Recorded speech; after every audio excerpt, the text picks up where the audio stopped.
दयावश ऋषि ने अपनी शक्तियों से उस प्रेत को पेड़ से नीचे उतारा। ऋषि ने उसे परलोक विद्या का ज्ञान दिया और उसे शांति का मार्ग दिखाया। उन्होंने निर्णय किया कि वे स्वयं इस पुण्यात्मा को प्रेत योनि से मुक्त करेंगे। ऋषि धौम्य ने स्वयं राजा के निमित्त अपरा एकादशी का कठोर व्रत किया। उन्होंने पूरे नियम और श्रद्धा के साथ भगवान विष्णु की आराधना की। द्वादशी के दिन व्रत पूर्ण होने पर ऋषि ने अपने पुण्य का अर्पण किया। उन्होंने अपरा एकादशी का सारा फल उस भटकती हुई राजा की आत्मा को दान कर दिया। पुण्य का स्पर्श होते ही राजा महिध्वज का प्रेत रूप धीरे धीरे मिटने लगा।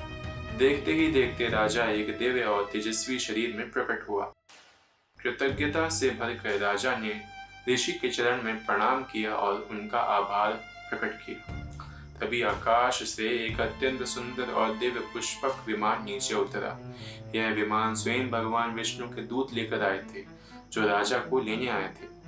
राजा महिध्वज ने उस दिव्य विमान पर बैठकर वैकुंठ लोक की ओर प्रस्थान किया। अपरा एकादशी के प्रभाव से राजा को हमेशा के लिए नरक के कष्टों से मुक्ति मिल गई। श्री कृष्ण कहते हैं, राजन, यह है अपरा एकादशी की अद्भुत महिमा। जो कोई भी इस कथा को पढ़ता या सुनता है, उसके सभी पाप नष्ट हो जाते हैं।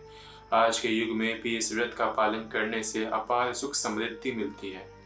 भक्ति के साथ भगवान विष्णु की पूजा करना ही मोक्ष का सबसे सरल मार्ग है। यह व्रत मनुष्य के जीवन से दरिद्रता और दुख के अंधकार को काट देता है। इसलिए हर मनुष्य को इस मंगलकारी एकादशी का व्रत पूर्ण निष्ठा के साथ करना चाहिए। इस कथा के श्रवण मात्र से ही अश्वमेघ यज्ञ के समान पुण्य प्राप्त होता है। अंततः प्राणी समस्त बंधनों से मुक्त होकर श्री विष्णु के धाम को प्राप्त होता है।